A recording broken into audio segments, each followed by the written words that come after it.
You're welcome back to the Irish Political Roundup with me, Roisin the Cleric. And me, Paul Brophy. And now, Roisin, we're joined by Gael, Councillor for the Piltown Municipal District and the new Lascaux of Kilkenny County Council, Fidelis Doherty. Thank you. Hello, Roisin. Hello, Paul. Who you meet up with the big You smoke. never know who you'd meet on any fine day. And a fine day it is. It is, surely. So it's great to see you up here outside the Dail, and maybe one day we might see you inside the Dail. Well, we're hoping to get in. It's a conversation happening, and we'll see where it goes from there. Yeah. Brilliant. So, Vice Chair of the Council since the 27th of June. So we wish our Cllr, Mary Hilda Kavanagh, she's going into her 51st year of local democracy. How wonderful. Lifetime, a complete lifetime. So in 2015 to 2016, she was the Cllr and I was the last Cllr. So we'll repeat that pattern again this year. So 10 years later. So I wish Mary Hilda well. She's a powerhouse, she's an inspiration. She's just a mind of information and so measured in her judgment and informed. She's a real inspiration. I had the great opportunity of interviewing Mary Hilda Kavanagh when I was with Community Radio. And it's one of my fafavourite interviews. Really? Yeah. She talks from the heart. Mary Hilda is a country person in the nicest possible way. And she's just great. End of. Just great, yeah. Absolutely. And you're up here in Leinster House. You have a very, very important meeting later on. But I suppose opportunities like this, it's great to bring local up to a national level, because they are very, very much connected. They are indeed, Paul. But at the same time, there is that holding, or whatever word you would use. But sometimes when people go inside the gates behind us, you go into a little bubble, because that's where the activity happens. I was 17 years of age when I happened to be in Dublin at the time, and my father rang to know if I was around, and he was in Leinster House, so it was happening that time. They were looking for funding for GA Field, so that's where the business happens, and everyone has a give and take. But yes, this is the seat of government. This is where decisions are made, and this is where important decisions are made, and this is where funding is guaranteed, and any indication of support is firmed up. Absolutely. Roisin and I were chatting with Fine Gael Senator Niall Kelleher earlier on, and we were just looking at the regional assemblies, and he was showing us the kind of how funding is distributed. There seems to be kind of an imbalance there between Dublin and sort of North Leinster seems to be getting, and the Southeast seems to be lagging behind. And indeed, Europe, this morning the talk is of CAP, and that dissolving of that into other spheres, like with agriculture not having the importance that it always held, and with leader funding being somewhat at risk. So that's a really serious worry when you hear that on the national airways this morning. And these are always kind of standalone funding, but when everything is put into the one pot, you never know what can happen. Yeah, and it can get siphoned and moved away from where it was always. So, for farming, for the acres program, for your leader, like local communities depend on leader funding, and leader itself is at risk. And that's a big worry. I got quite the shock this morning when I heard that. So look, it's up to our people in Europe to contest and to fight that corner, because it's a corner that can't be left go. Kind of way. If it's because what happens sometimes, things they move away, and that used to be the case, or we used to have that. That you can't be saying that about CAP, and you certainly can't be saying that about leader. And that has a real devastating impact on the ground when if the funds are not there. But I suppose what other issues are you coming across in your council work as well? Indeed, at the minute? This is kind of our quiet time. Sometimes a quiet time isn't always so great. It's always nice to be busy and catch up on things as well, too, at a personal level and your workload, just to get to all your things that you need to do and get done. So again, the N25 and the N24, and this trying to, absolutely nail down that funding is one of the big things, I suppose. And our Greenway from Carlow down to Ferrybank and into the North Keys, that will be opening shortly.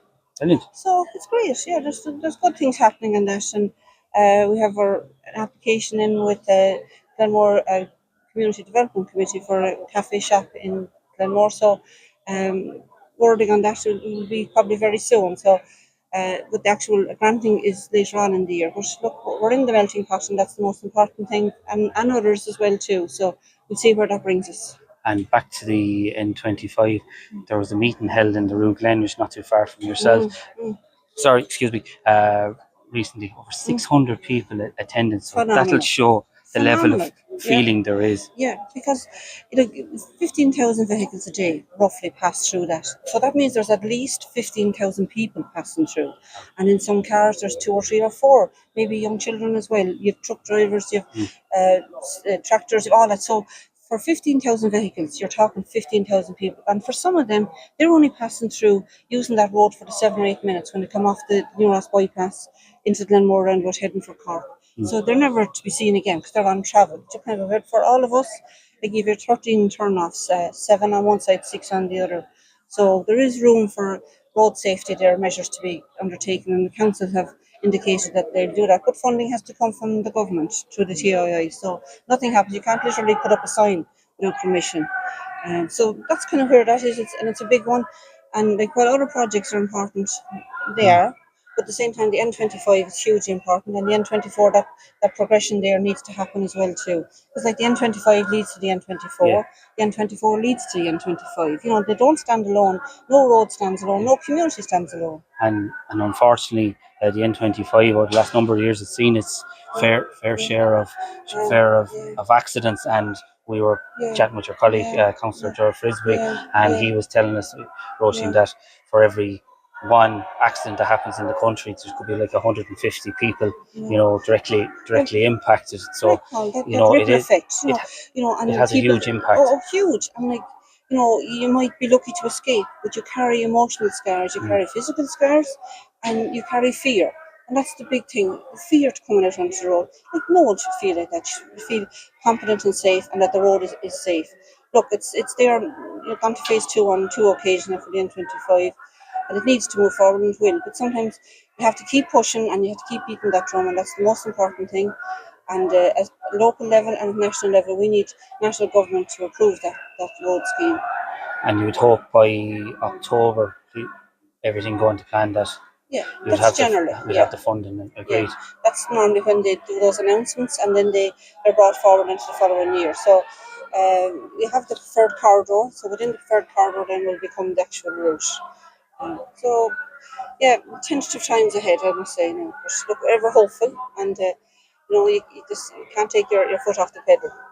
We were down last week with your party colleague, Pat Dumfrey, Councillor Pat Dumfrey, and we've seen the N25. We also witnessed the traffic on the N24. Yeah, just horrendous. Like, and when those roads were built, as indeed all the roads that were built all those hundreds of years ago, they were of the time. Traffic wasn't traffic. I think any village or any parish only had 1 or 2 cars. Like if somebody, you ask that person for the loan of their car, or can you help us or whatever. Like, that day is long gone at this stage. But driver responsibility is there too, Roisin. Like, a machine can be a deadly weapon. So we all take responsibility and should take responsibility. And I know accidents happen, but at the same time, there is that thing where they say if you're looking along the road, and I don't know how people get through this, but you can actually see if the person that's coming in the opposite direction, their head is down, they're on their phone. It's a big problem. It's a huge big problem. And we have our static speed camera on the N25 now at Cllr, and I think loads of letters have been issued at this stage. So it is working, it is effective, and maybe there's room for more to be put in place as well. And there's nothing like seeing the speed you're going at. You certainly take a physical check. You take your foot off the accelerator, and you check yourself. You check what's in front of you, and you check the speedometer in your car, and say that maybe. And there's only a small room there for if you're over the limit, up to, say, for that one it's the 100. So 108 is the absolute max. If you're over that, then you will receive due notice that you're over the speed limit, and so there's a little bit of give there. So anyway, that's it. So a second speed camera will help, and some minor works at junctions, and not making little of it, but like it could be as simple as good cutback, visibility to improve. Like, might have been a small scout there when all those years ago, which is now a big scout, and that's as simple as that. Maybe that's what's happening there. And again, driver responsibility, and take your time. Like the speed limit review will be undertaken now at council level on the 21st of July. It'll be presented, it'll go out to the public, and we will vote on it in September, and that it becomes active at the earliest point. So that's good. I suppose there will be no council meeting in the month of August, but once September comes, there'll be a lot of focus on the budget, and Correct. I'm sure you've submitted Correct. your projects to engineers that you would like to get over the line. I suppose this time of the year is about looking at what projects are there and what can be achieved. Yeah, and indeed for groups to be go looking for funding, say community games, that and indeed all other aspects, that they make their intentions known, and it then becomes part of the budget. It's no good coming right at budget time. The kind of way that So there's a good budget there in Kilkenny County Council, and it looks after all those groups, and that's what it's about. Like everyone is a community. No one stands alone. And that's true, and that's what the county councillors do, like yourself and all the county councillors around the island. Is you are local grassroots, talking to the local communities in every county, every rural village, every town, and every county in Ireland. It's amazing, isn't it? Yeah, it's true democracy, isn't it? Isn't it? It's true democracy, and like we have our public proportional representation at the time of results. It's not first past the post. Yep. So only one person can be first past the post.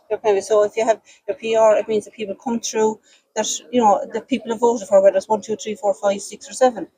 So and that's a good system too. I don't know how many other countries have that true democracy, and so that's what it's about, isn't it?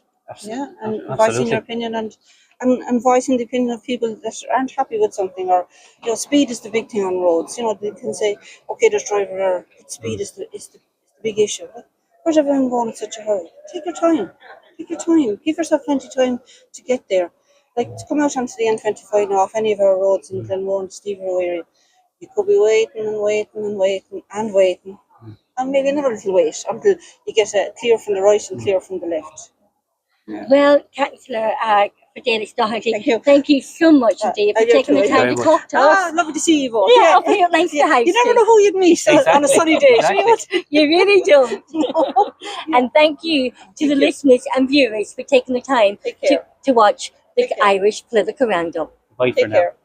Bye.